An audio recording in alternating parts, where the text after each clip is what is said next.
Beyond our blue planet, a new generation of explorers is reaching for the stars. Among them, a group of women is breaking barriers, one orbit at a time.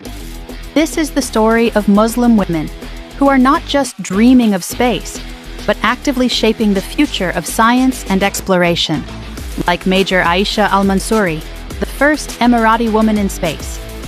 Her journey from Dubai to the International Space Station inspired a nation and a region.